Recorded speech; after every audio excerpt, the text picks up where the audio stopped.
Assalamualaikum warahmatullahi wabarakatuh. Selamat pagi semuanya. Om Swastiastu, salam sejahtera bagi kita semua.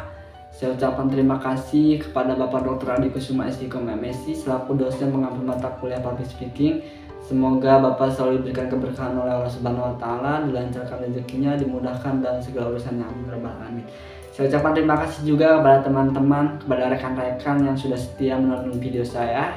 Semoga rezeki teman-teman, rezeki rekan-rekan selalu dilancarkan oleh Allah Subhanahu wa taala. Amin ya rabbal alamin. Nah, kembali lagi dengan saya Muhammad Farhan Hakiki dengan NIM 2213411. Nah, di video kali ini saya akan melanjutkan reading journal ke-11, yaitu kita ada di sekarang itu di reading journal ke-12. Nah, pada hari ini saya akan merefleksikan kegiatan pada mata kuliah Public Speaking. Nah, tepatnya pada hari Selasa tanggal 27 Mei 2025.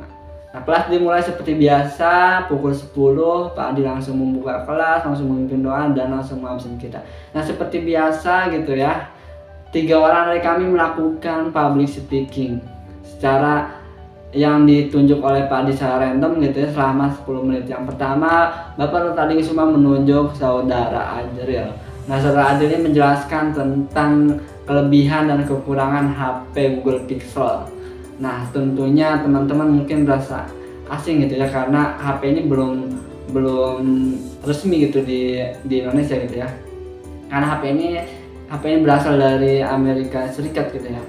Nah, kelebihan yang pertama yang dijelaskan oleh saudara Ajril, kelebihan HP Google Pixel ini itu memiliki layar yang AMOLED 6.7 inci gitu ya. Karena AMOLED itu kan itu kan itunya udah lengkung gitu ya, layarnya udah lengkung, nggak seperti HP brand di Indonesia gitu kayak Oppo, Vivo, kemudian Samsung, kemudian Infinix, kemudian Xiaomi. Itu kan ada sebagian yang belum AMOLED gitu ya, layarnya itu masih kotak gitu ya, belum lengkung. Nah, yang kedua gitu kelebihannya itu sekarang itu HP Google Pixel itu ada Pixel 7 Pro gitu, itu internalnya itu 12 GB per 512 GB gitu. Itu sangat sangat besar sekali gitu ya internalnya gitu. Itu bisa salah satu untuk bisa menyaingi iPhone ataupun Samsung juga gitu ya, bisa menyaingi Samsung dan iPhone gitu. Nah, yang ketiga itu kamera itu yang sangat wow sekali gitu ya, kamera yang sangat bagus gitu. Itu adalah kelebihan dari HP Google Pixel. Nah, kalau kekurangannya itu pasti gitu ya, kalau ada kelebihan pasti ada kekurangan. Nah, yang pertama kekurangan dari HP Google Pixel ini itu baterainya cepat boros, dalam artian cepat panas lah ya. Yang kedua itu tidak fast charging ketika cas HP tersebut. Nah, yang ketiga ketika membuat video itu dia tidak kuat gitu. Dalam artian dia tidak kuat untuk membuat video gitu, hanya untuk foto saja gitu ya. Nah, selain itu gitu, ini kan HP-nya nggak resmi gitu ya di Indonesia, karena bisa suatu saat nanti kita bisa terblokir gitu emailnya karena menggunakan email yang lain gitu, karena nggak resmi juga kan di Indonesia ya. Nah, saingan terberat dari HP Google Pixel ini adalah Samsung S24 Ultra gitu, yang sekarang itu dia udah canggih sekali sih, udah canggih sekali gitu ya. Terkait HP Samsung ini udah dari kamera dia dapat gitu, dari baterai juga dapat, dari video juga dapat, dia udah canggih sekali gitu kalau HP Samsung gitu ya. Samsung juga bisa menyaingi iPhone gitu, iPhone yang sangat sekarang itu kan, iPhone kan banyak pengguna iPhone gitu ya, sebagian orang itu lebih ke iPhone, tapi sekarang udah ada yang menyaingi yaitu Samsung gitu ya. Samsung juga udah cakep sekali itu buat kameranya. Nah, selanjutnya Pak Adi Kusuma menunjuk saudari Sulis. Nah, saudari Sulis ini menjelaskan tentang kaligrafi gitu ya, menggunakan tentang kaligrafi. Sulis menjelaskan tentang macam-macam alat yang digunakan, terus baik dari kertas, kemudian baik dari pensil ataupun koas dan sebagainya. Sulis itu menjelaskan alat-alat yang kegunaannya juga dijelaskan oleh Sulis. Kemudian juga ini sangat menarik sekali gitu ya, karena ini bisa mengulas mata kuliah yang telah kita ajari sebelum-sebelumnya gitu, dalam baik di SMA ataupun di pondok pesantren gitu ya, karena kita juga mempelajari tentang khat ataupun tentang kaligrafi tersebut gitu. Nah, selanjutnya Pak Diki Suma menunjuk saudari, atau yang terakhir itu menunjuk saudari Hamimah. Nah, Hamimah ini menjelaskan tentang buku itu, tentang keutamaan ataupun manfaat membaca buku. Nah, tentunya banyak sekali gitu ya manfaat membaca buku. Yang pertama itu kita bisa menambah insight, menambah wawasan baru terhadap kita. Kita juga bisa mengambil kata-kata yang telah kita baca untuk diterapkan, untuk diucapkan ketika kita berbicara gitu ya. Yang kedua, kita bisa mengasah otak kita gitu ketika kita membaca buku. Nah, Amimah juga menjelaskan bagaimana sih cara kita membangun habit membaca buku, membangun kebiasaan untuk membaca buku. Nah, yang pertama Amimah itu menjelaskan tentang habit ataupun kebiasaan menurut teorinya siapa gitu ya. Ada 3. Yang pertama, kita bisa menyusun ataupun meletakkan buku di tempat yang sering kita lewati, tempat yang sering kita kunjungi, baik di atas lemari, kemudian baik di atas jendela, ya intinya yang sering kita lewati. Nah, dengan begitu kita bisa menerapkan, kita bisa membangun kebiasaan, bisa membangun habit kita gitu untuk membaca buku. Nah, yang kedua itu kita bisa melatihnya dengan membaca buku dari minimal kita membaca buku setiap hari itu 1 lembar gitu. Terus kita membaca buku 1 lembar. Nah, mungkin setelah kita terbiasa membaca buku itu, kita bisa terus menerus gitu, bisa bisa menerapkan membaca buku itu, bisa menjadi kebiasaan kita. Nah, setelah itu kita juga bisa membaca buku yang kita sukai terlebih dahulu. Semisal kita menyukai novel, kita bisa membaca banyak, kita bisa membaca, yang pertama kita bisa membaca novel yang kita sukai terlebih dahulu. Mungkin setelah kita udah bosan membaca novel, kita bisa membaca buku yang lain. Nah, setelah itu menjadi terbiasa dan menjadi habit kita gitu ya.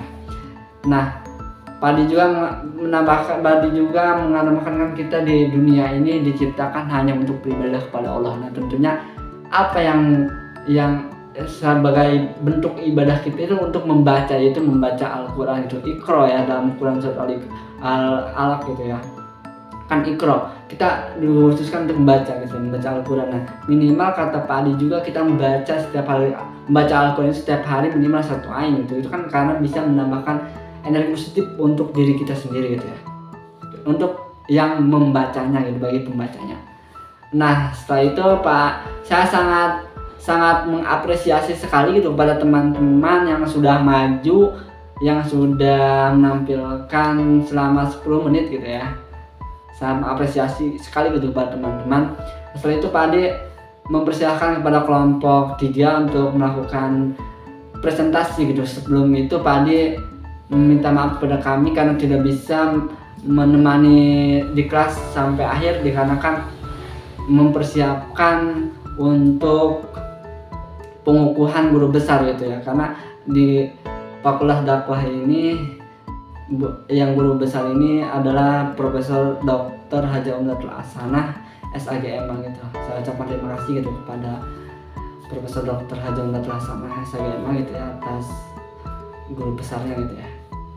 Nah, selanjutnya kita melanjutkan presentasi dari kelompok 3. Nah, kelompok 3 ini ada 6 orang. Yang pertama ada Meli Juwita, yang kedua ada Siti Mesarah, yang ketiga ada Piandini, yang keempat itu ada Khairin Sawibowo, yang kelima ada Indra Patu Aini, yang keenam itu ada Silvi Ropiah.